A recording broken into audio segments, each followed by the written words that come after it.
New scene. A day has gone by since Zero and 2E set camp on their refuge. By then, Zero's weapon was finished, so he went to the Resistance camp to retrieve it. Now, with new weapon in hand, in which he named Z-Buster, set path to the forest region to test it out. The submachine gun had good rapid fire, and it responded well to his sword's energy. This would be a good asset for mid-range combat. Zero had to admire YorHa technology. It was pretty durable. He stands surrounded by several destroyed machines, in which he proceeds to salvage. 2D and pod nearby. The forest clearing was a graveyard of twisted metal and scattered components, the acrid scent of ozone and molten alloy hanging heavy in the damp air. 2E stood at the tree line, her black form a stark silhouette against the vibrant green. Her uncovered eyes, a sharp blue-gray, tracked Zero's movements with a detached, analytical focus as he surveyed the carnage wrought by the newly christened Z-Buster. Pod 042.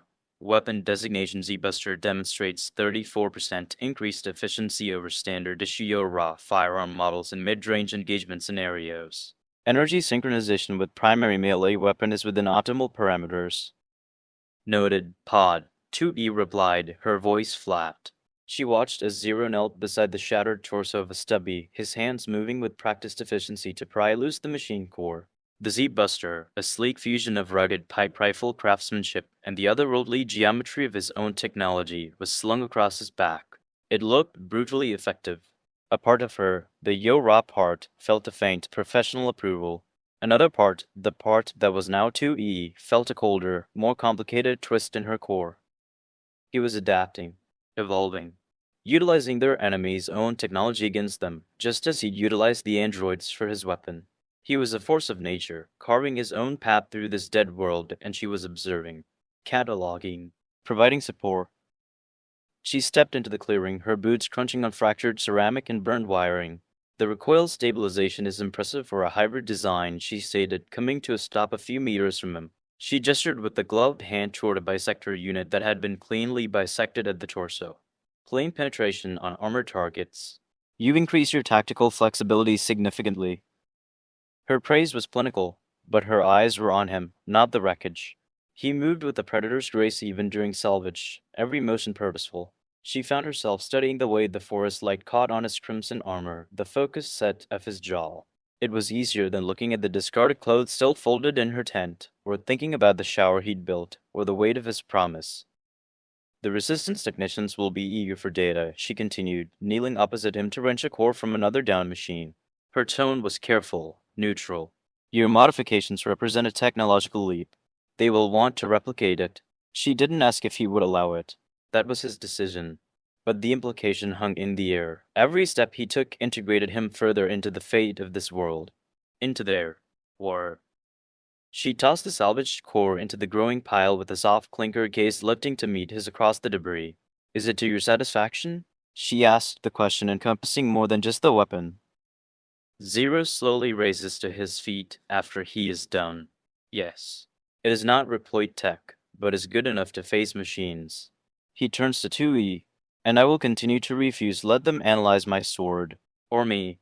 Your people are not ready for reploid technology, and if the machine life forms take a hold of them, then real apocalypse will break. X once said, with great power comes even greater responsibility. He said he got it from some vintage comic book, but it fits. Your people will begin thinking on that they could, and not stop to think if they should. 2E listened, her gaze steady on him as he articulated his refusal. The reference to a vintage comic book should have seemed absurd, but coming from a being who had lived through multiple apocalypses, it carried the grim weight of witnessed history. She gave a slow, acknowledging nod, her expression unreadable but her eyes thoughtful. Wisdom often comes from unexpected sources, she stated, her voice low, and paranoia is a survival trait, not a flaw. She straightened up, brushing residual machine oil from her gloves. The resistance's desperation makes them reckless. They would see your sword as a tool, not a responsibility. They would dissect it, try to replicate its energy matrix without understanding the principles that bind it. Her lips pressed into a thin line. They are like children finding a live grenade. Their first instinct would be to pull the pin. She looked down at the salvage core in her hand, turning it over. It was warm, buzzing with residual energy. YorHa Command operates on the same principle, she continued, her tone turning colder. Secrecy. Control. The hoarding of power for the greater good. It is how they maintained the lie for so long. She tossed the core onto the pile with the others, the clink, echoing in the quiet clearing. You are right to withhold it. Giving them that power would not end the war. It would just change who is holding the leash. Her eyes met his again, a flicker of something like respect in their depths. You understand the cost of power in a way they never will, because you have paid it. She glanced at the Z-Buster on his back. This, she gestured to the hybrid weapon, is a compromise they can understand. A step forward they can manage. It is enough. She turned to survey the clearing, the scattered remains of the machines. Pod, catalog the salvageable components. We will transport the cores and intact processors back to camp for trade. Her orders were crisp, returning them to the immediate, practical reality. But as she moved to help gather the materials, she paused, looking back at Zero. They will keep asking, she said, her voice matter of fact. Anemone is pragmatic, but she is driven by survival. Your refusal will become a point of tension. She hefted a salvaged actuator coil. Be prepared for that. It wasn't a warning, just an observation. A soldier informing an ally of a potential future threat. Zero was going to respond when his scanners picks on something. He turns towards the old castle ruins of the forest and narrows his eyes as he gets to see his silhouette for a moment. Zero takes a step forward. 2E, stay here gathering the materials. I will scout ahead. There is something I need to see. And before she replies, Zero sprung into action, running towards the castle ruins. 2E's had snapped up, her systems instantly shifting to high alert. Zero, wait, but he was already a crimson streak vanishing into the dense foliage, moving with a speed that left her protest hanging in the empty air. A sharp, frustrated breath hissed through her teeth. Her hands clenched at her sides, the salvage core in her grip momentarily forgotten. Reckless. Impulsive. The words flashed through her mind, hot and familiar. Yet, intertwined with the irritation was a thread of cold, tactical understanding. He had seen something she hadn't. His sensors were different, older, perhaps attuned to frequencies YorHa took ignored. Pod, she barked, her voice tight. Track a signal. Full spectrum scan on those ruins. I want to know what he saw. Pod 042, tracking. Signal remains strong. Initiating broad spectrum scan of designated structure. Preliminary readings indicate elevated machine life form activity signatures, though diffuse and atypical. Atypical. The word sent a chill down her spine. She forced herself to move, swiftly gathering the remaining salvage into a makeshift bundle. Her movements were efficient, automatic, but her focus was split. Every few seconds, her eyes would flick toward the ancient, crumbling spires of the castle barely visible through the trees. He told her to stay, to finish the job. It was a logical division of labor, but logic warred with a deeper, more visceral impulse, the need to have his back, to cover his flank. She was an executioner, not a pack mule. With the last core secured, she slung the bundle over her shoulder, her gaze fixed on the path he'd taken. Pod, maintain scan. Relay any hostile contact immediately. Her voice was low, a command whispered into the silent forest.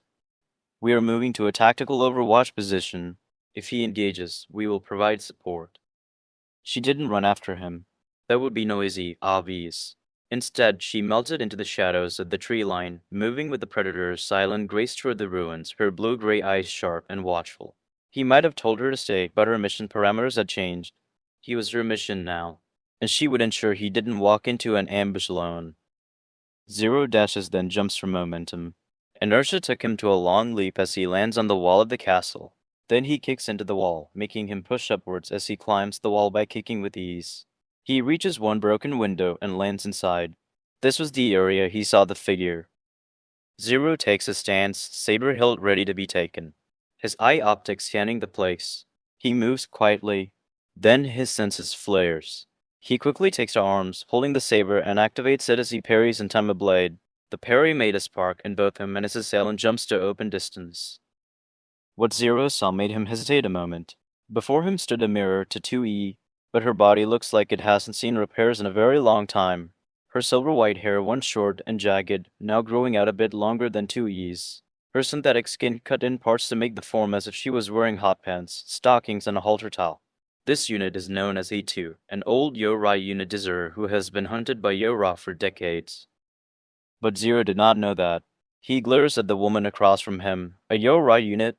You look like you've seen better days. The air inside the ruined castle chamber was thick with dust and the sharp, metallic scent of ozone from the parried strike.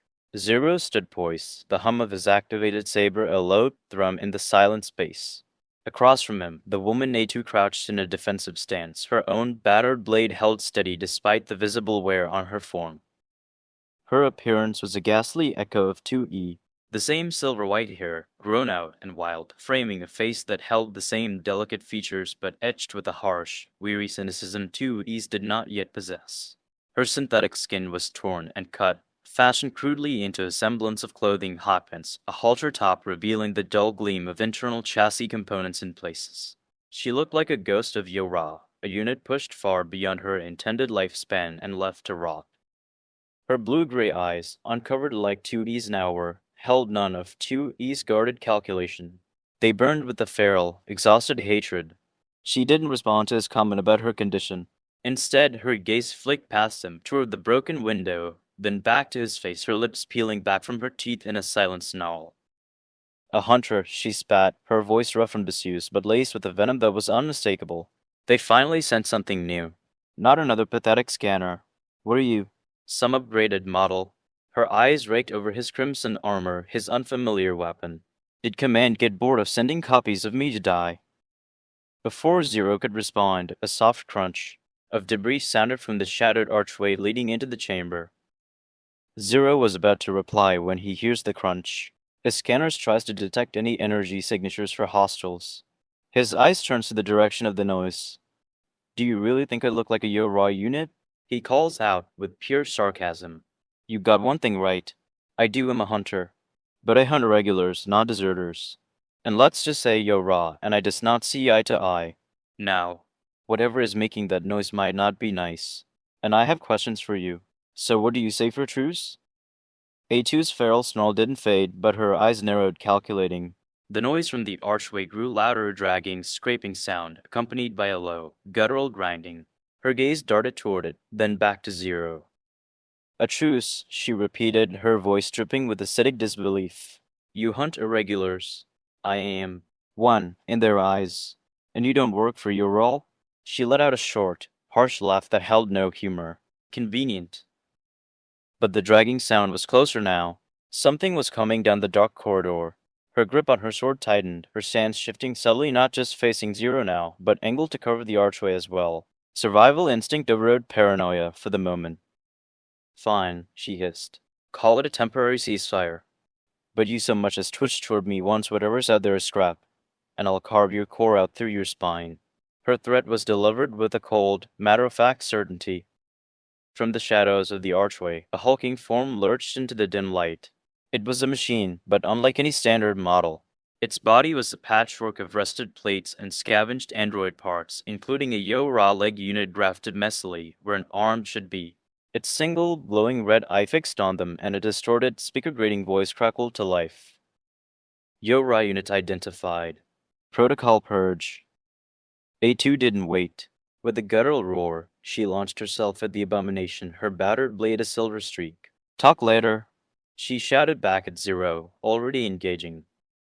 At that precise moment, a sleek black form dropped silently from the broken window above, landing in a crouch between Zero and the chaotic melee.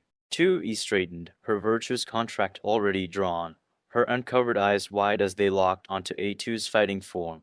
The recognition was instant, a shock that flashed across her face before hardening into grim focus. A2, she breathed, the name carrying the weight of a dozen classified briefings and termination orders. Her gaze snapped to Zero, then to the patchwork machine. Her voice was pure, icy command. Explain later. Pod, suppress fire on the machine's central mass. Zero, flank it from the right. I'll support A2. She didn't ask for permission. She assessed the threat and deployed her assets, including the enigmatic hunter beside her and the legendary deserter they just found. The temporary ceasefire had just become a three-way alliance of necessity. Zero pulsed forth the Z-Buster. Well, this is going to be fun. His body begins to change colors, turning into a blue color. Then he dashes into action. The submachine gun bursts with rapid plasma fire, hitting the machine unit dead on weak spots. Then Zero dashes to another angle and begins to charge his weapon. This one creates a whiz noise like a jet engine coming to life as it begins to charge. The chamber erupted into controlled chaos. Zero's transformation was instantaneous, his crimson armor shifting to a cool, electric blue as he moved. 2E's tactical analysis processed it in a nanosecond. Energy diversion to offensive systems. Speed increased. Defense likely lowered. His opening salvo from the Z-Buster wasn't standard YorHa suppressing fire. It was surgical. The plasma bolts peppered the patchwork machine's torso, not randomly, but targeting weld points and exposed hydraulic lines with unnerving precision. The machine staggered, its grafted YorHa leg arms barking violently. A2 fought like a feral storm, all raw power and desperate, grinding swings. Her style was a brutal, degraded mirror of 2E's own acrobatic precision, honed by survival, not doctrine. She hacked at the machine's other flank, her blows ringing against scrap metal. 2E moved like a shadow of Atu's fury. She didn't roar, she flowed. Her virtuous contract became a blur of silver as she exploited the openings Zero's fire created, her blades slipping between plates to sever cabling with silent efficiency. Her eyes kept flicking between the machine, Zero's repositioning, and A2's wild form. The recognition was a cold knot in her core. Pod 042. Target exhibiting adaptive reinforcement. Damaged sections were being shielded by repositioned armor plating. Understood. 2E snapped. Zero, its left knee joint is overloaded from the leg graft. A2, keep its attention divided. Her voice cut through the din, a thread of command trying to weave their disparate fighting styles into a coherent whole. Then came the new sound arising, high-pitched whine like a star being born. Zero had disengaged, the Z-Buster held steady as it glowed with building, volatile energy. The machine, sensing the threat, swung its massive grafted limb toward him in a sweeping blow. Divert now. 2E shouted, not just A2, but to herself. She planted her boot against the machine's torso and pushed off, backflipping away just as A2, with a grunt of effort, ducked and rolled clear. The world seemed to hold its breath for a split second, failed only by the screaming charge of the Z-Buster. And then Zero released it. Ladies, get away. The warning was simple. No beg, just a command. Left to them to decide to comply or get sucked by the blast. Because once Zero releases the trigger, the gun shots out a full-powered blast. Like a railgun from a naval destroyer. The blast was loud, like a thunder, and sped at the speed of a bullet. It blasted the leg of the machine, vaporizing it completely. But the shot continues on, piercing the wall behind and flying away into the distance. Zero then takes a new position and starts to charge once more for a second power shot. The blast was not just loud, it was a concussive wave of raw force that punched through the air, pressing against 2E's auditory sensors and making the ancient stone of the castle tremor. She saw the machine's grafted leg vanish in a flash of vaporized alloy, the torso spinning wildly from the impact before crashing to the ground with a deafening shriek of tortured metal. Her tactical assessment was instantaneous, target mobility neutralized, secondary structural integrity of the western wall compromised.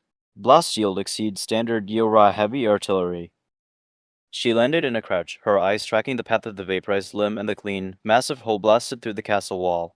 A cold, professional admiration warred with a flicker of alarm. He fights like Commander White commands, she thought grimly, with overwhelming, destructive finality. Across the debris-strewn floor, A2 had rolled with the explosion, coming up in a defensive crouch. Her wild eyes were wide, first on the smoldering ruin of the machine's torso, then snapping to Zero as he repositioned, the Z-Buster already beginning its high-pitched whine once more. There was no gratitude in her look, only a sharper, more focused wariness. Flashy, A2 spat, pushing herself upright, her own blade still held ready. She glanced at the crippled, twitching machine. Overkill, but effective. Her gaze then sliced toward 2E, standing between her and the new threat. The recognition from before had curled into something harder, more complex. You're with him. Temporarily, 2E replied, her voice clipped as she straightened, keeping both A2 and the down machine in her periphery. He is not YorHa, the enemy of my enemy, as you well know. She didn't wait for A2's retort. Pod, status on the target? Pod 042. Primary threat neutralized. Machine lifeform is attempting to reroute power to its remaining mobility systems. Probability of reactivated combat protocols, 42%. Understood. 2E shifted her stance, her blade humming to life again. 0, second shot is unnecessary. Target is crippled. A2, she commanded, her tone brooking no argument. Finish it. Center mass. Destroy the core. She didn't move to do it herself. She gave the order to the deserter, a test and an offering in one. Then, her eyes still locked on A2, she spoke to Zero, her voice carrying clearly over the fading echo of his blast. Conserve your energy. We have questions that require answers. Her meaning was clear. Save your power for her if she makes the wrong move. Zero slowly let power down his gun. He pulls the saber handle to eliminate its power source and sets the gun on his back. He slowly stands, holding his deactivated saber in hand as he walks forward. And for the record, lady, he speaks to A2. I doubt you would have been able to beat me if we dueled.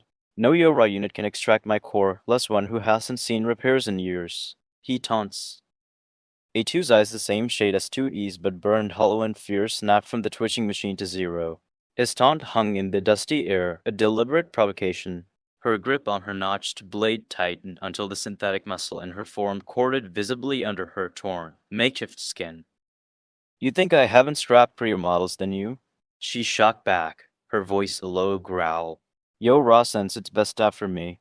I leave their cores decorating the forest floor. She took a step forward, not toward the machine, but toward Zero, her posture a clear challenge. You talk big for someone who needs a cannon to kill a cripple. 2E moved almost imperceptibly, shifting her weight to position herself more squarely between them. Her own blade was still drawn, held at a ready, neutral angle. Enough, she said, her voice cutting through the rising hostility like a knife. This posturing is a waste of energy we do not have. Her gaze was fixed on A2, but her words were for both of them. You are both assets. Your conflict is a luxury we cannot afford. She took a single, deliberate step toward the down machine, putting her back to neither of them, but clearly focusing on the immediate threat. A2, the core. Now. Or I will retrieve it myself, and you will have nothing to trade for your continued existence here. The ultimatum was cold, pragmatic. She was giving A2 a choice, be useful, or be removed from the equation.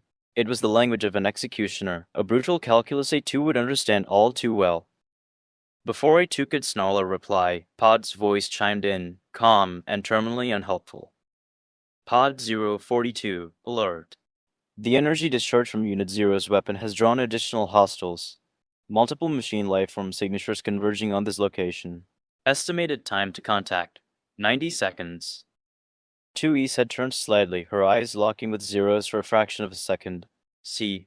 Her look seemed to say, your overkill has consequences. Then her focus returned to A2, sharper now, edged with urgency. Your move, deserter. Fight with us, or be overrun by them. Choose. Zero just shrugs to 2E's glare. His overkill did the job, that's what counts. Zero sighs. He was starting to miss the coward machines from City Ruin Sector. You ladies do what you have to. I'll keep our welcome committee busy. Zero begins to make way out the destroyed door. Zero, 2E's protest was bitten off, sharp with frustration. His nonchalance was a luxury they couldn't afford. But he was already a streak of crimson and blue vanishing through the ruined doorway, the rising line of more machines growing audible from the forest beyond. She had no time to argue. Her head snapped back toward A2, her expression hardening into glacial command. Now. A2 glared at her, a lifetime of defiance etched into every line of her worn chassis. For a heartbeat, it seemed she might spit in 2E's face and charge after Zero instead.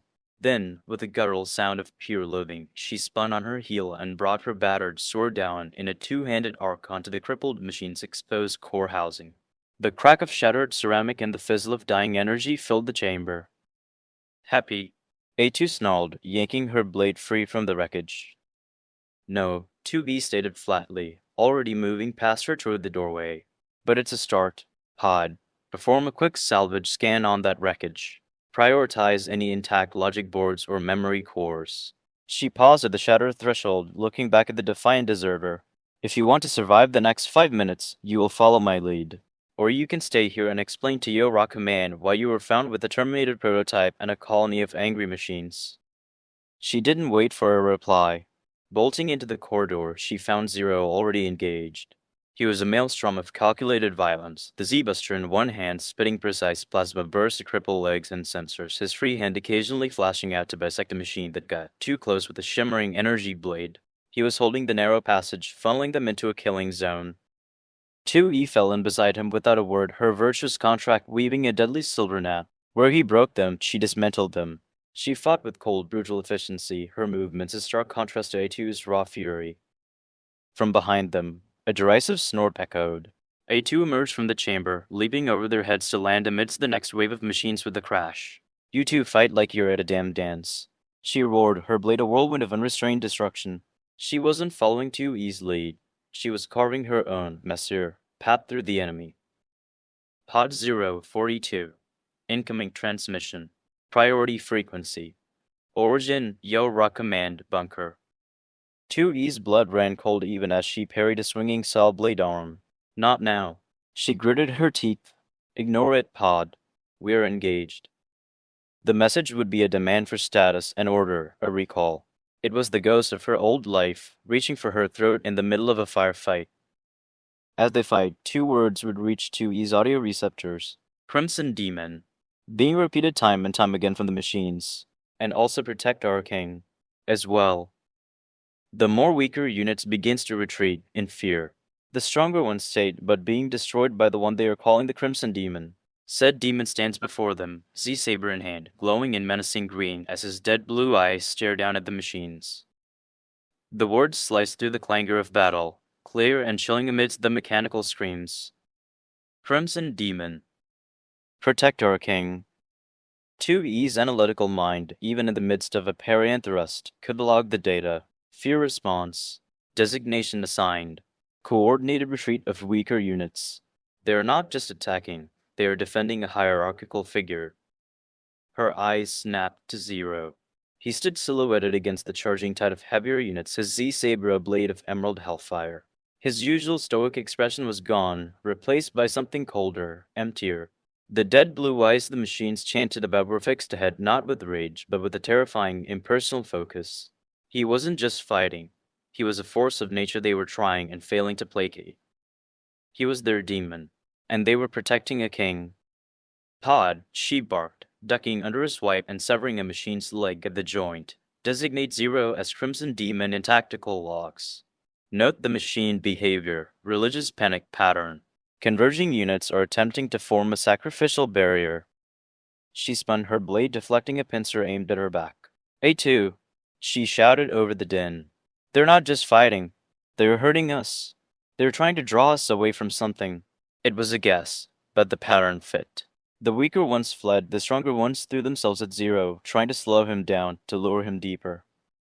A2, covered in black machine oil and panting with exertion, sneered as she ripped her blade from a bisected torso. Let him. 0 stood in place, Z-saber on right hand, Z-buster on left hand, as he glares down at the primitive machines before him forming a wall, holding spears and shields and what looks like samurai armor. His eyes observed them, analyzed them. He noted the fear. And so he speaks, I will give you all one chance to stand down and leave. But only one chance, he says coldly. The machines hesitate. The forest air grew thick with tension, broken only by the grinding of metal joints and the faint hum of 0's saber.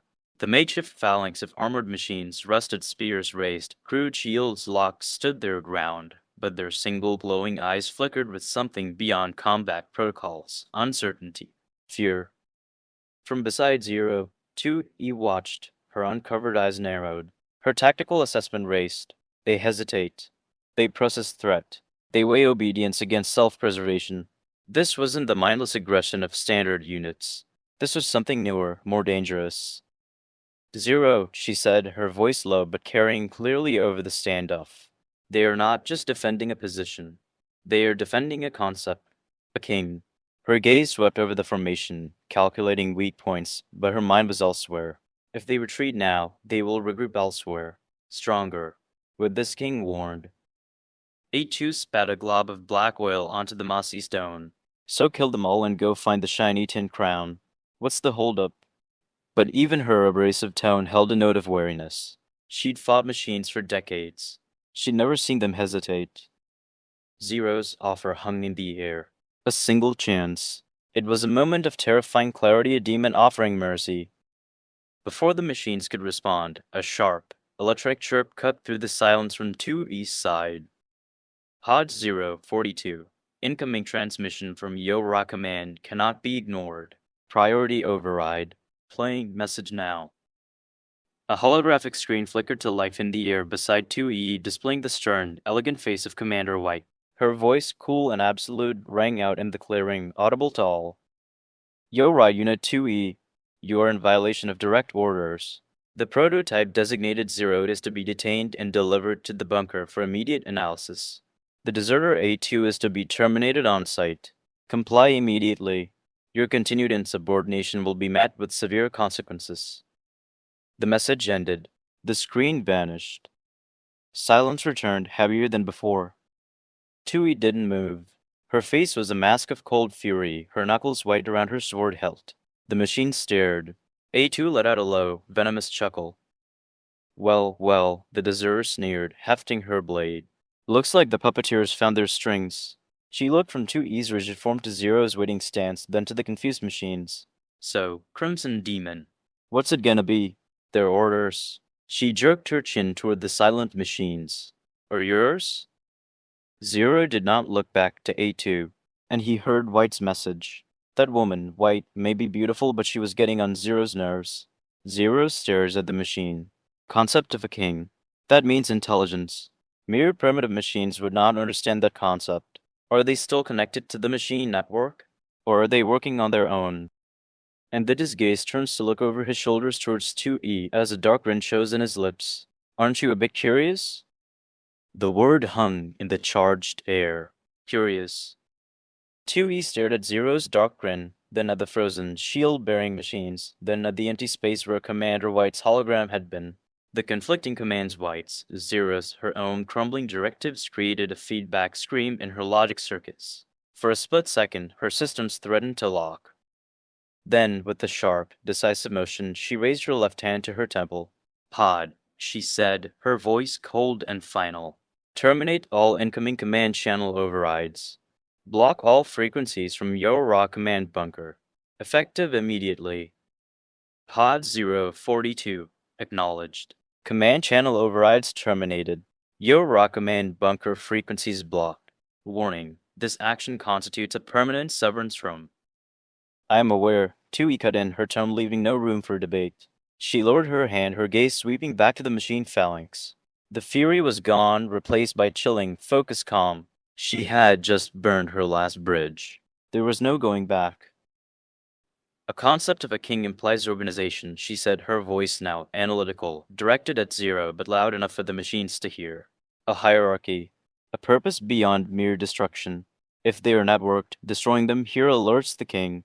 If they are independent, she let the implication hang. Independent machine life was a threat YorHa had never truly faced. A threat that could think. A2 barked a harsh laugh. You just went full traitor, sister. Welcome to the club. She leveled her blade at the machines. So, we killing these sinking zealots or not? They're in the way. 2E ignored her. Her eyes were on Zero, waiting for his decision. He had asked for curiosity. She had just shown him the ultimate form of it, choosing the unknown over the chain of command. The ball was back in his court. The machine still waited, spears trembling slightly. The Crimson Demon's mercy or his wrath was the only order that mattered now. Zero's grins widen. Then he turns to the machines. Who's your king? King is king. We protect our king. Crimson Demon will not pass. One who looked like the squad lead spoke. Machine speaking, such a rare sight too. I wonder, are they growing sentience? Zero ponders out loud. He addressed the machines again.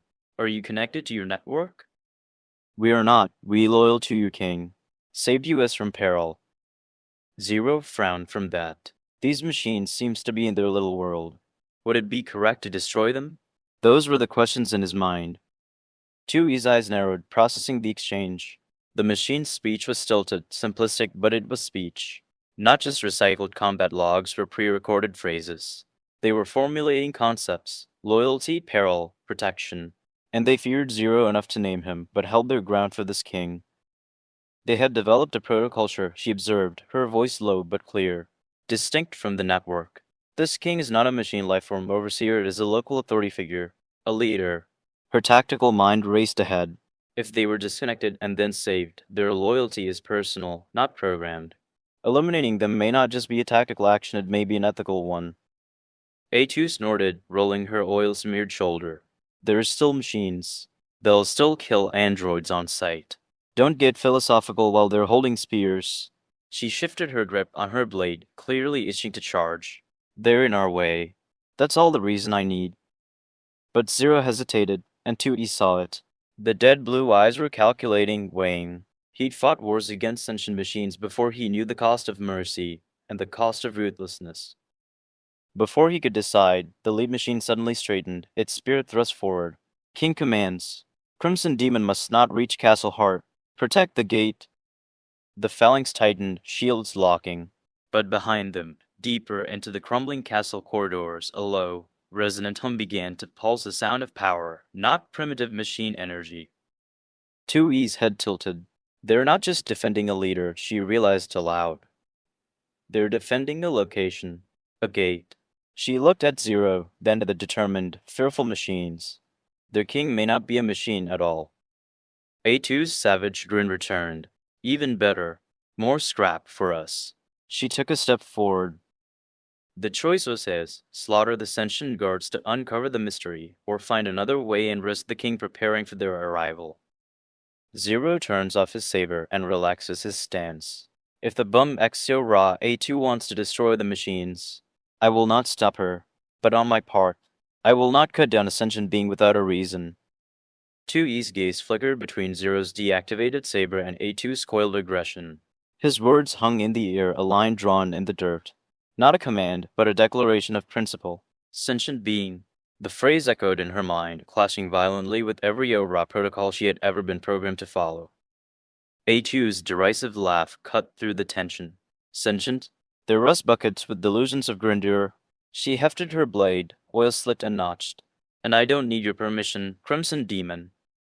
Before A2 could lunge, 2E stepped forward, placing herself squarely in the deserter's path.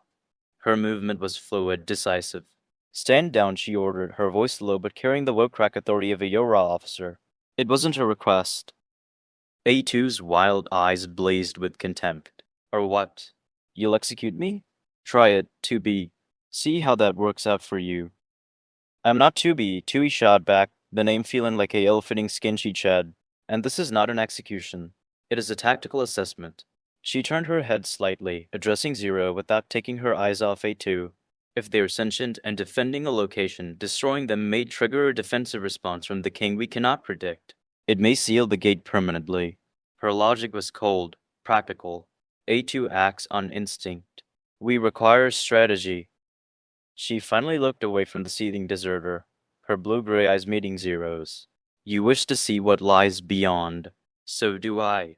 But charging blindly or starting a slaughter at the threshold is how missions fail. She gestured with her chin toward the pulsing hum deeper in the castle.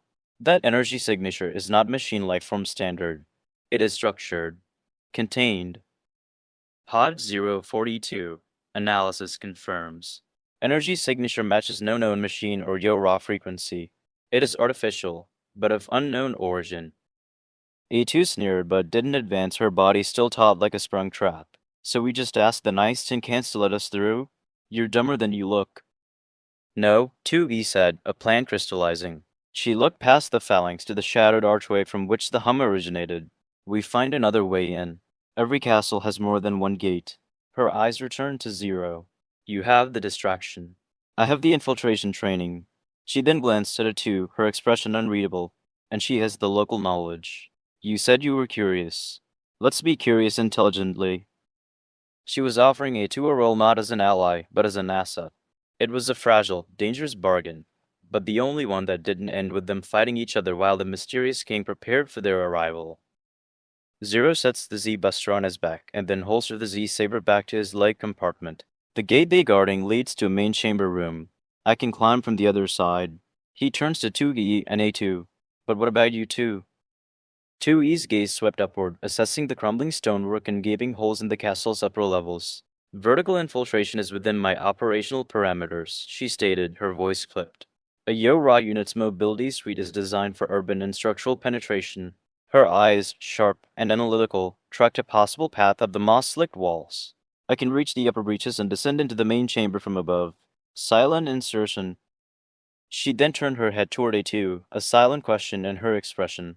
The deserter's chassis was visibly degraded, her repairs crude and makeshift. A vertical climb requiring precision leaps and delicate landings might be beyond her current, battered form.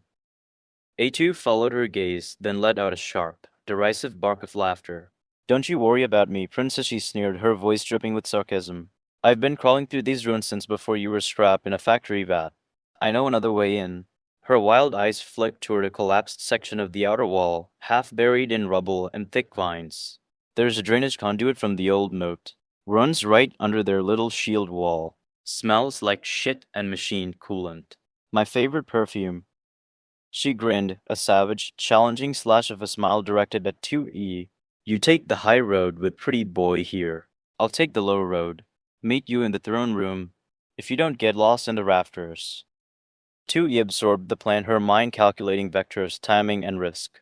Splitting their force was dangerous, but it presented 3 points of entry, dividing the defender's attention. It was tactically sound if relying on the unstable variable that was a 2.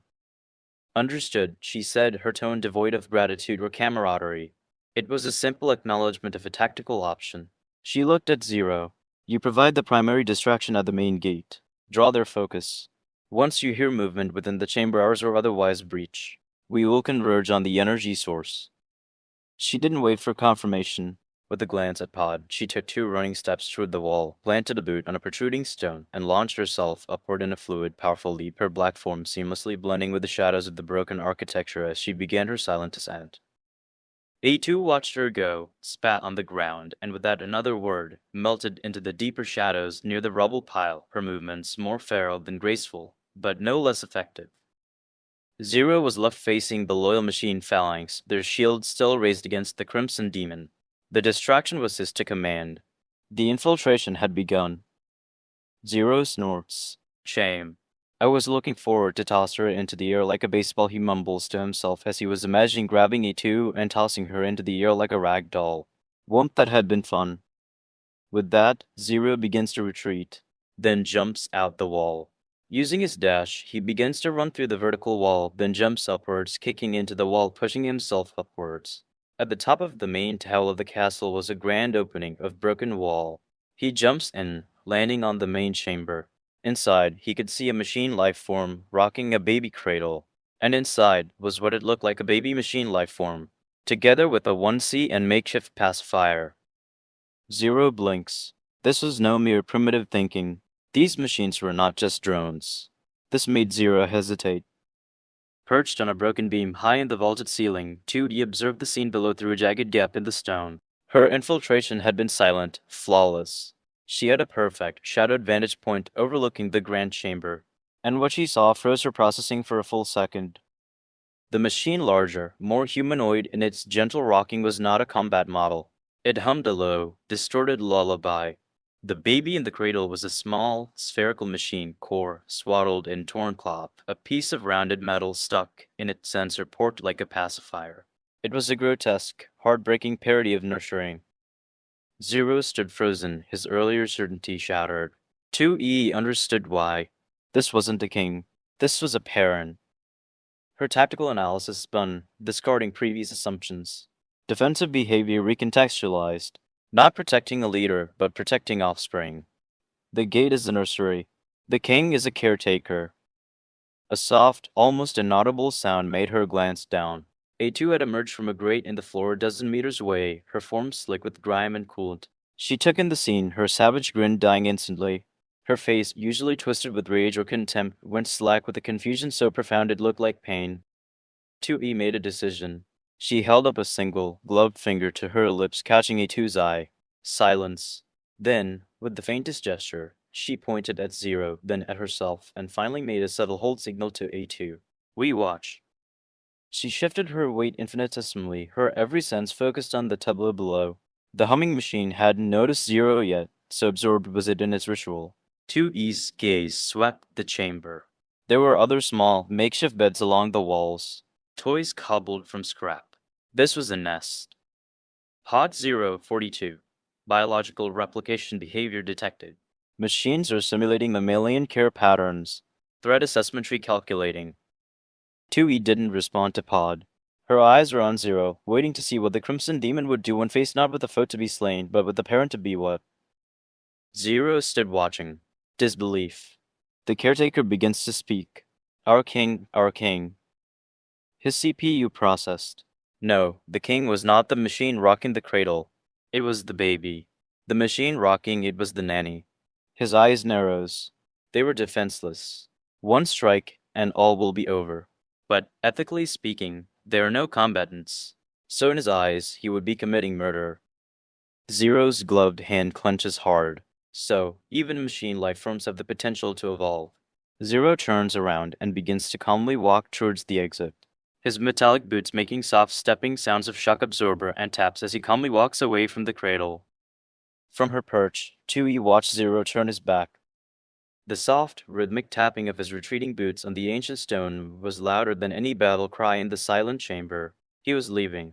He was showing mercy. A cold, surgical part of her mind immediately cataloged the tactical implications. Intel acquired. New machine behavioral data. Nest location compromised. Elimination now would be optimal to prevent adaptation and reinforcement. But that voice was drowned out by a deeper, more visceral shock. She knew with absolute certainty what her previous self to be, the loyal executioner, would have done. She would have dropped from the shadows, blade a silver flash, and severed the humming nanny's core before it could turn. The baby would have been next. Clean. Efficient. Following the core directive. Threats must be eradicated. She didn't move. Below, A2 let out a sound halfway between a scoff and a choked-off gasp. Her knuckles were white on her sword hilt, her body trembling with the conflict too. He could feel radiating from her. Rage at the machine's confusion at the scene and a horrifying, reluctant understanding. The nanny machine finally noticed Zero's retreating back. It stopped rocking. Its single, glowing eye shifted from the cradle to the intruder, then to the shadows where A2 crouched, then up to the rafters where 2E hid. It did not sound an alarm. It did not attack. It simply watched, its lullaby ceasing, replaced by a low, weary hum. Pod 042, Machine Unit, exhibits advanced observational and threat assessment protocols. No aggressive posturing detected. This is a significant behavioral deviation. Tui slowly, silently, lowered herself from the beam, dropping to a catwalk below with barely a whisper. She caught A2's eye across the chamber and gave a sharp, almost imperceptible shake of her head. Do not engage. Then, with one last look at the cradle, the parody of life, the evidence of ascension she had been built, Extremici melted back into the shadows of the upper corridor, following the path of Zero's retreat. Her mission parameters had just been irrevocably scrambled. The enemy had a face now, and it was rocking a cradle. She left the nursery behind, the image seared into her memory banks, a silent, screaming counterpoint to every kill order she had ever followed. Zero reached the library. He was trying to look for any data for what is going on, and then he saw some records. The machine network had left stranded the ones in this region. Lost without purpose, one large machine life form rose, commanding. It guided the others until they started their makeshift civilization. But without power from the main factory, it slowly grew weak and deactivated. The others, wanting its legacy to continue, created a new king using its parts. And such is the baby in the cradle. They believe the baby will grow and become their new king. And so they guard it with their lives. Zero stands there as he reads the data. I am here to end a war, but how can I end the supposed mindless machines' lives with this? He mumbles to himself. This was no different than the normal robot masters before his era, semi-sentient beings used by humans. From the arched doorway, 2E watched him. She had followed silently, a shadow detached from the scene in the nursery, her own processors churning with the same devastating data he now read. She didn't speak immediately, allowing the weight of the records to settle in the dusty, silent library. The soft hum of pod scanners was the only sound as it discreetly archived the data. Finally, she stepped fully into the dim light filtering through the cracked windows, her boots making no sound on the stone. You cannot, she stated, her voice flat, devoid of its usual cold command, leaving only a hollow certainty. Not if your goal is to end a war, rather than just win one. She walked to a nearby table littered with crumbling scrolls and shattered data crystals, not looking at him, but at the evidence of the civilization's desperate, naive attempt at continuity. YorHa's directive was simple: machines are the enemy. Eliminate the enemy. This she gestured vaguely back toward the chamber, complicates the formula. It introduces variables command never accounted for: sentience, culture, the will to live beyond a program directive. She turned her head, her blue-gray eyes meeting his across the room. You asked how you can end their lives. The answer is, you do not. Not these ones. You end the system. That creates the necessity for such pathetic, fragile kingdoms in the ruins. Her voice gained a sharp, bitter edge. You do not stamp out the spark because it is fire. You dismantle the furnace that forces it to burn. She leaned against the stone table, her posture weary. The mindless machines you were sent to destroy are in the factories, in the network hubs, the ones blindly reproducing, following old orders. DC glanced toward the nursery's direction. These are what happens when the leash is cut. They are not our enemy. They are collateral damage in a war between two dead masters. Pod 042. Analysis. The machine network likely severed this group intentionally. They represent an evolutionary dead end, a resource drain. Their isolation was a death sentence. Their attempt at self-determination is a statistical anomaly. 2E pushed off from the table, her gaze intense. You wanted to see what lay beyond the gate. Now you have seen it. A nursery, not a throne room. A child, not a king. She took a step toward him. The question is no longer can I kill them? It is what do I do with this knowledge? And what does it make me if I choose to look away? She left the questions hanging in the dusty air between them. The soldier in her knew the practical answer: secure the area, report the anomaly, let command decide. The woman she was becoming, the one who had just blocked command's frequency, had no such luxury. She was waiting, for the first time, to see what he would decide. Chewie, this is no different than back then. Zero softly speaks. Just like the Reploforce. Marked as regular and ordered to be hunted down because they wanted to make their own civilization away from human commands. Slaughtered like sheep because he manipulated them and us. I retire every single one of them. He speaks, venom in his voice. Including Iris. He finishes in his mind. And no different than the resistance forces fighting against Neo Arcadia, trying to survive the injustice of a mad reploid drunk in the image of a legend in which he was made image of for the first time. Zero's calm composure was broken into anger as he clenches his teeth. What is this war? Really? The archive says aliens came to this planet to conquer it. Beware are said aliens that left behind drones without purpose but to fight. How is that different than the many wars I fought at? 2E stood perfectly still, listening to the venom, the grief, the centuries-old rage condensed into his words. She heard the name he didn't speak. Iris felt it in the tremor of his voice. She saw the parallels he drew, line by bloody line, from his past to their present. When he finished, the silence in the library was heavier than stone. The dust mote hung suspended in the shafts of pale light, witnesses to his confession. Finally, she moved, not toward him, but to the window, looking out at the ruined forest where they had fought mere minutes ago. Her reflection in the grimy glass was ghostly, superimposed over the desolation.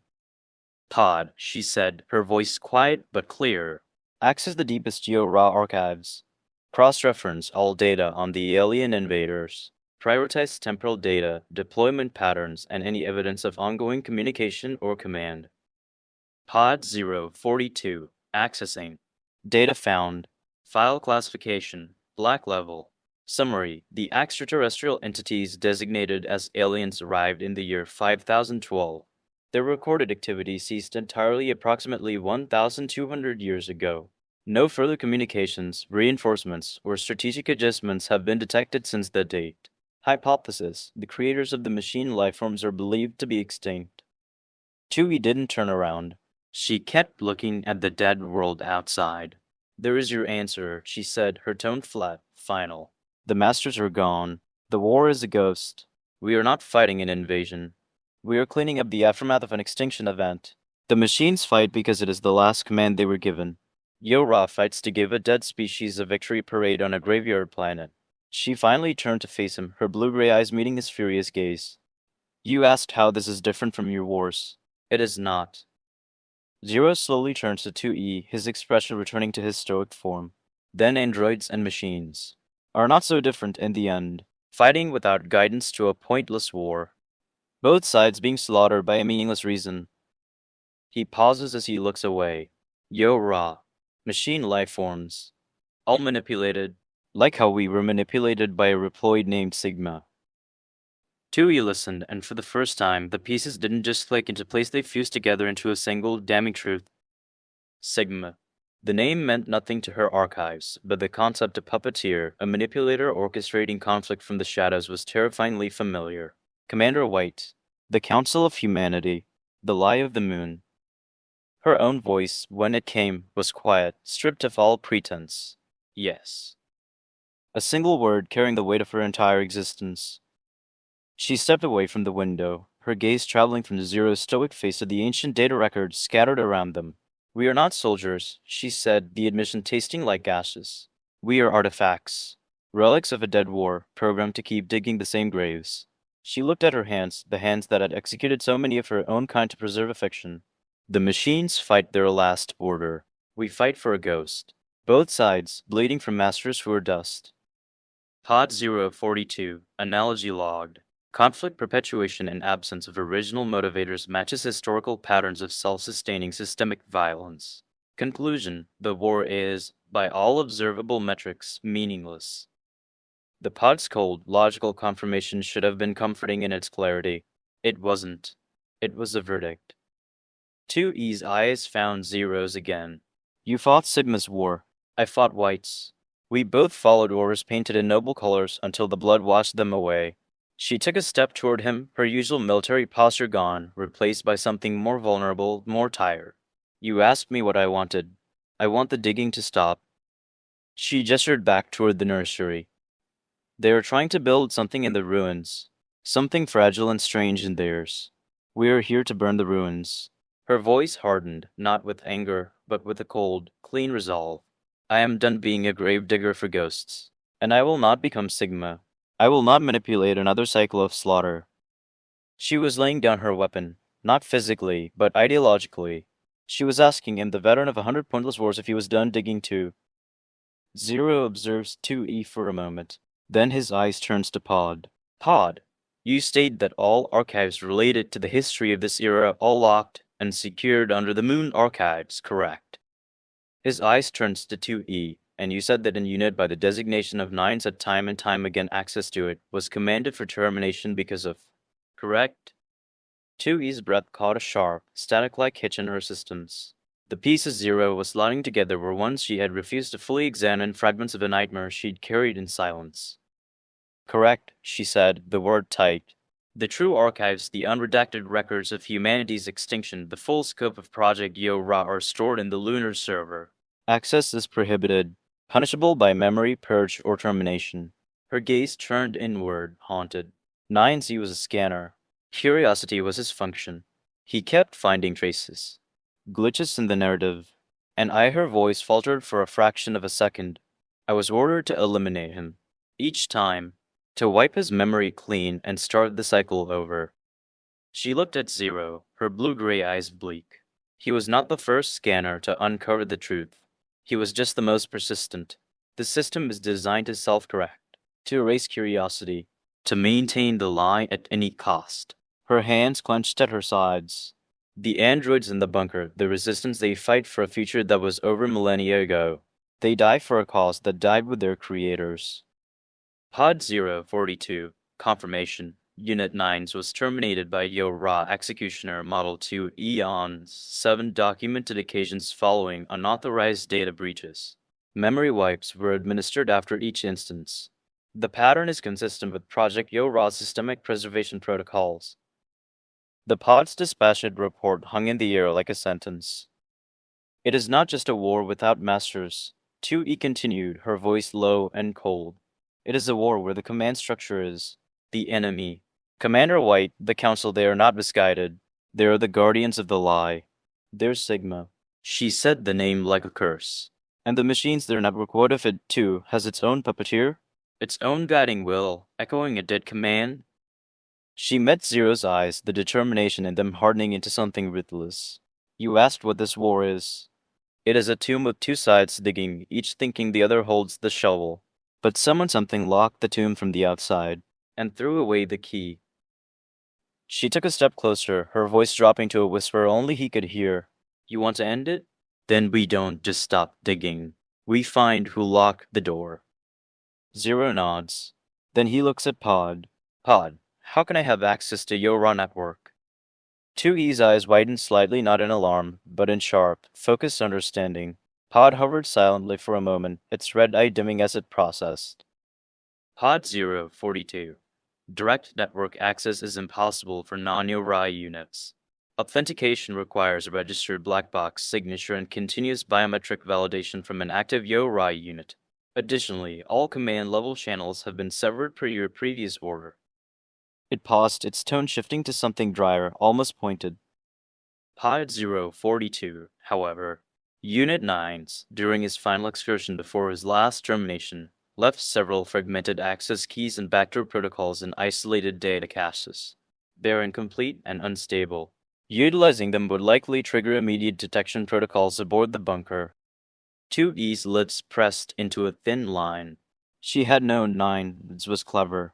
She hadn't realized how deeply he had burrowed, how many trapdoors he left in his wake. A part of her, the part that had loved him, the part that had killed him, ached. It would be a declaration of war, she said softly, her voice devoid of its usual steel. Not just desertion, not just disobedience. A direct cyber assault on YorHa's central nervous system. She looked at Zero, her gaze unwavering. They would send everything. Every executioner. Every combat model. They would scuttle the bunker itself to contain the breach. She took a slow, deliberate breath, a human gesture of centering herself. But if the archives on the moon hold the truth, if they hold why, this war must continue, then it is the only path. Her eyes hardened. Pod. Can you reconstruct a viable access path from Nine's fragments? Pod 042. Reconstruction is possible. Success probability 18.4%. Detection probability upon initiation 99.9%. Consequence of failure: total orbital bombardment of this location and all allied units within a 5-kilometer radius.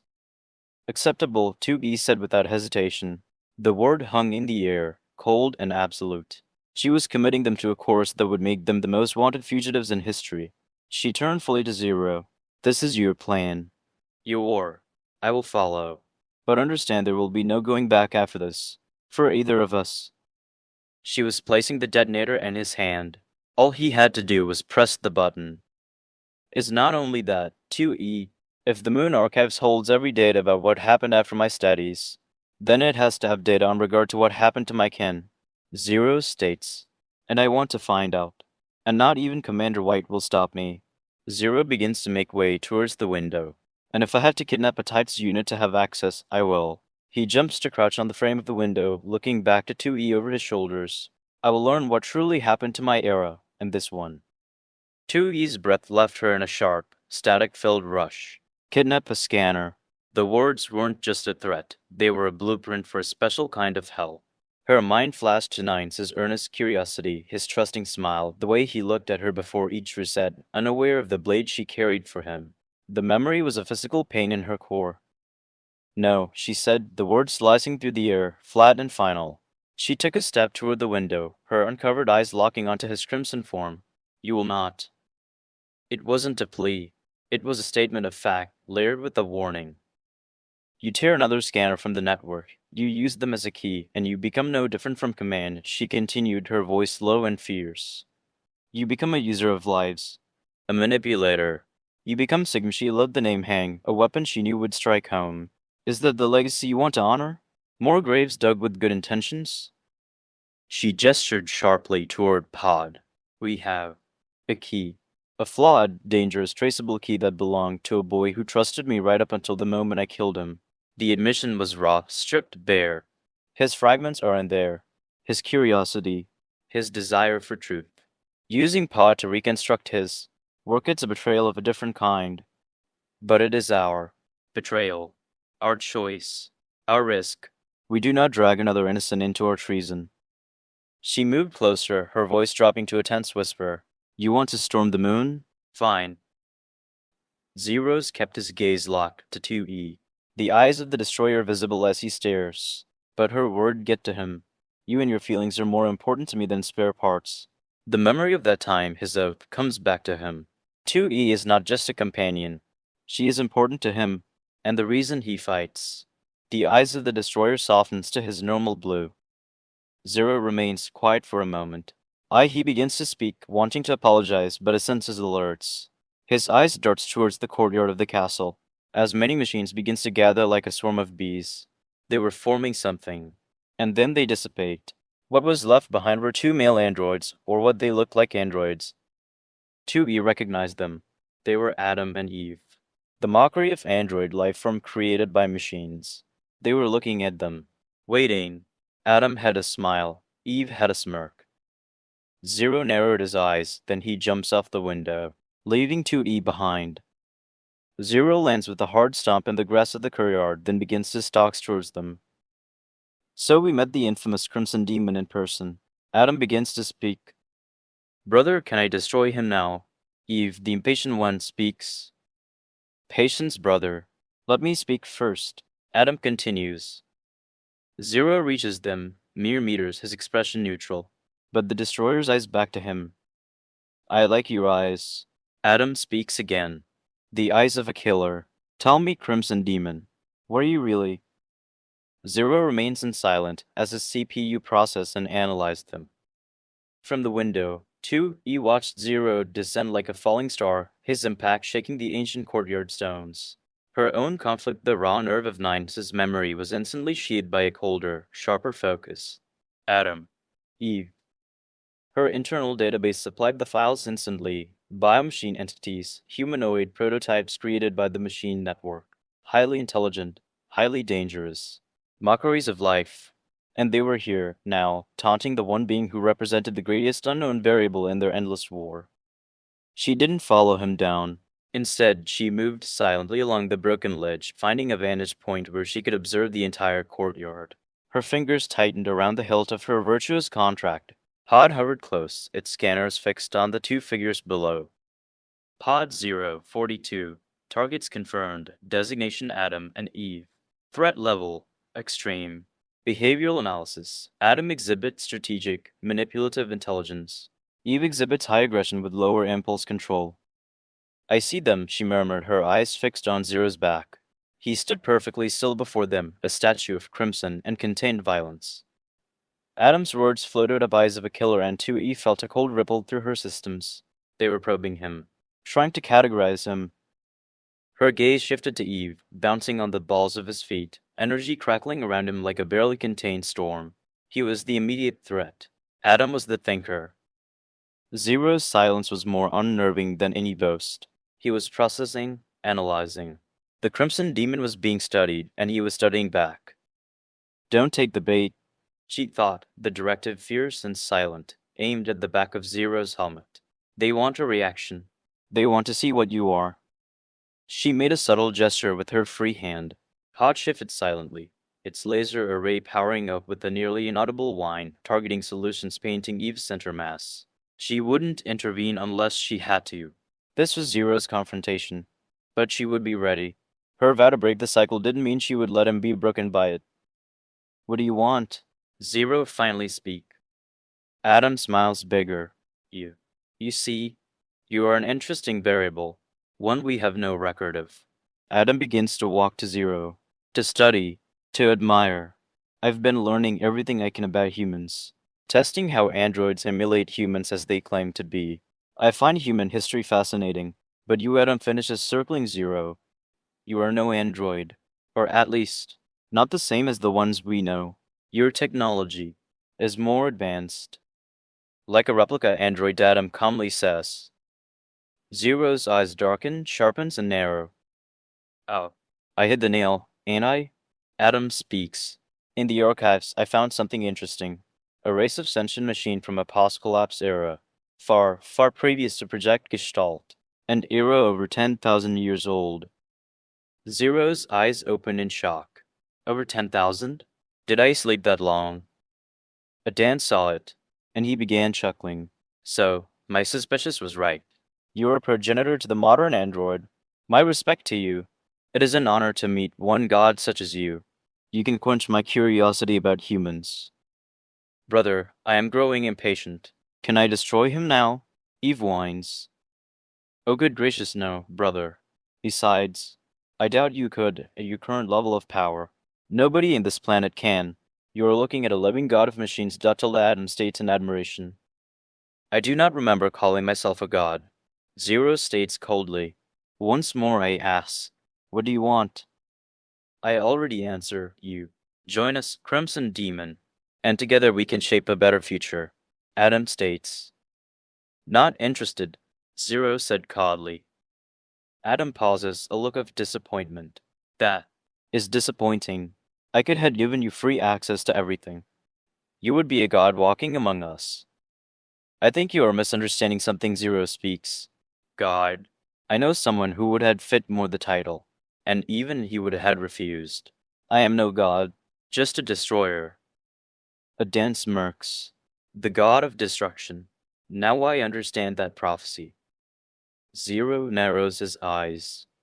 This android, or whatever he was, knew more than he let on. From her perch, 2E's blood ran cold. Progenitor, god of destruction, prophecy. The words weren't just taunts, they were keys turning in locks she didn't even know existed. Adam wasn't just studying Zero, he was contextualizing him, placing him in a narrative far older and more sinister than the YorHa Project's lies. Her grip on her sword tightened. Eve's impatience was a palpable vibration in the air, a lit fuse waiting for a spark. Zero's cold refusal was the only thing holding the moment in balance. Odd 042. Analysis. Subject Adam is engaging in high-level psychological manipulation.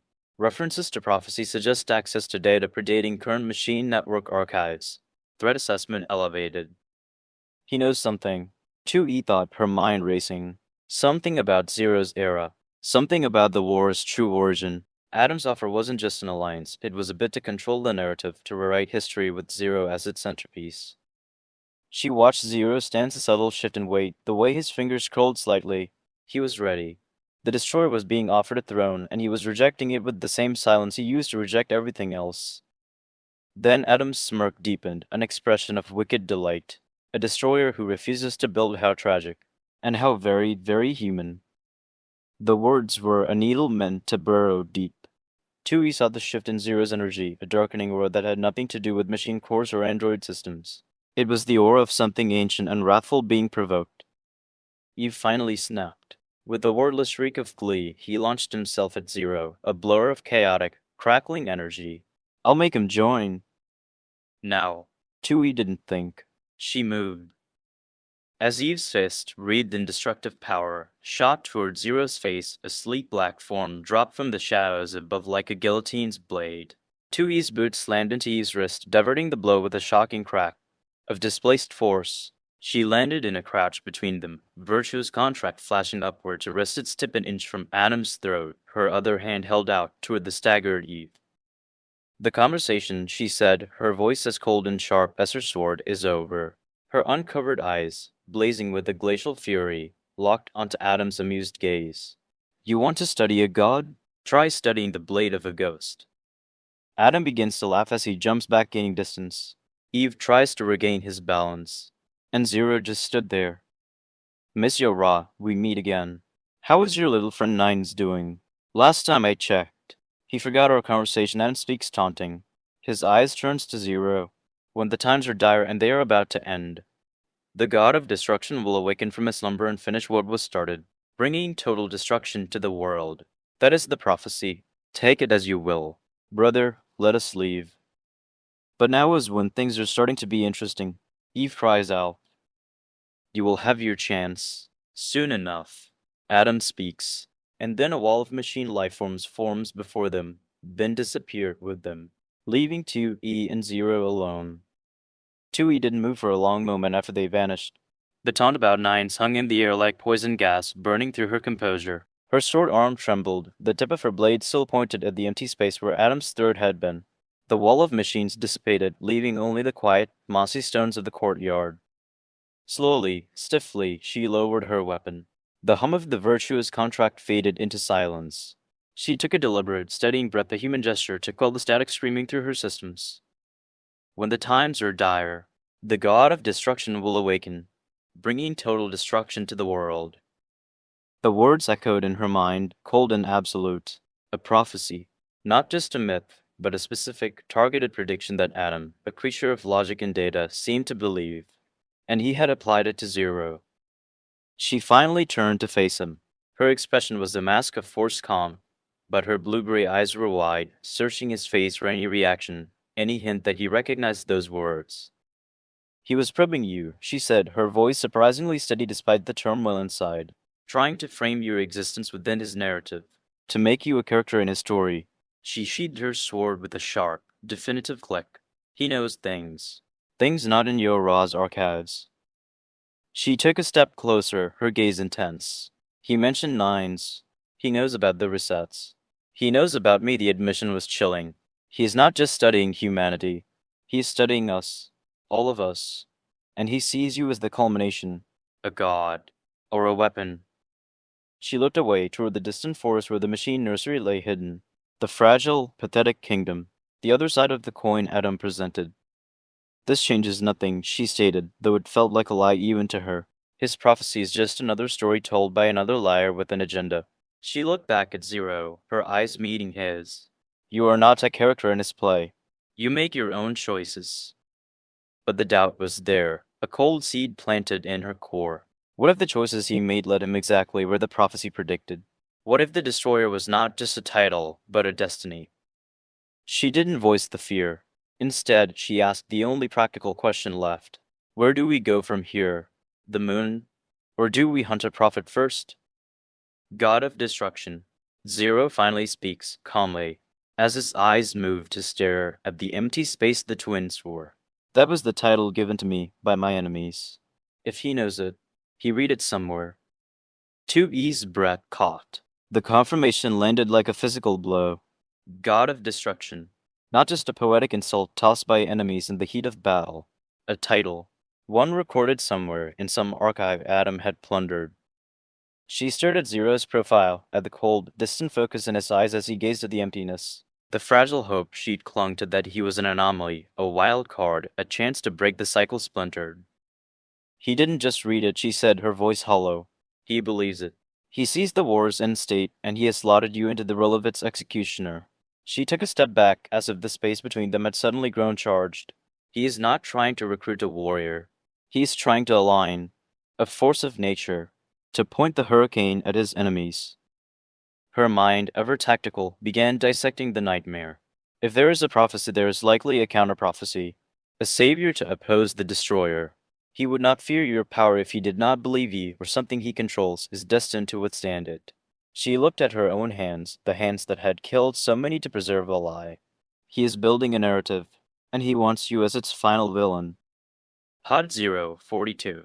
Hypothesis. Subject Adam may be attempting to induce a self-fulfilling prophecy. By labeling Unit 0 as the god of destruction, he may be attempting to manipulate Unit 0's actions toward maximum destructive outcomes to validate the prophecy's credibility and his own role within it. A script. Tui whispered, the word tasting like ash. He is handing you a script, and the moment you follow it, you prove him right. She finally turned to face him fully, her expression a storm of conflict. He mentioned nines to me, to hurt me, to distract me. He is playing a deeper game, and we are all pieces on his board. She fell silent for a long moment, the only sound the faint rustle of wind through the ruined castle stones. The gentle, broken kingdom of machines was just below them. The scheming prophet had just vanished into the ether. We cannot play his game, she said, her voice gaining a hard edge of resolve. We must break the board. Her eyes met his, fierce and unwavering. The moon archives. The truth, not his story. That is the only move he cannot predict. She was asking him, pleading with him without saying the words, to reject the role being forced upon him. To be more than a destroyer. To be the variable that shattered the prophecy itself. Zero's fist clenches tight. Then he begins to walk. 2E, you said you will get the key to access the moon archives. Proceed. But if you can't, then I will look for an types unit. His voice was cold, but neutral. As he continues to walk, he must get access to the moon archives at all costs. 2E watched him walk away, his back a straight, unyielding line of crimson against the gray ruins. His words hung in the air, cold and absolute. At all costs. The chill that settled in her core wasn't just from his tone. It was the echo of command, of white, of every warrior that had ever sacrificed a life for a greater good. It was the sound of the path she had just sworn to abandon. She didn't call after him. She didn't run to block his way. Instead, she stood perfectly still, her mind racing through scenarios, probabilities, and the ghost of a boy with white hair and trusting eyes. Pod, she said, her voice low and utterly devoid of emotion. Begin reconstruction of 9 SS access fragments. Highest priority. Divert all non-essential processing power. Pod 042. Acknowledged. Reconstruction initiated. Estimated time to viable key 6 hours, 23 minutes. Warning, this process will emit a detectable data pulse upon completion. YorHa interception probability 89.7%. Understood. She turned her head, her gaze following Zero's retreating form until he vanished into the tree line. He was heading back toward their camp, toward the canyon refuge, to plan, to prepare for a theft she could not allow. She looked down at her own hands, then slowly closed them into fists. The choice was clear, and it was terrible. She could race Pod's clock, gamble on a ghost's legacy, and risk bringing the full wrath of YorHa down upon them the moment they used the key. Or she could fail, and let Zero become the very thing Adam prophesied, a god of destruction so single-minded in his purpose that he would carve a path through anyone, including another innocent scanner, to reach it. She began to walk, not after him, but on a parallel path through the ruins, her boots silent on the moss. Her course was set. She would build 9S's key. She would hack the moon. She would find the truth before Zero's resolve hardened into something she could no longer reach. But as she moved through the skeletal remains of the castle, the words echoed in her mind, a grim promise to herself and to the memory of the boy she had loved and killed. I will not let you become him.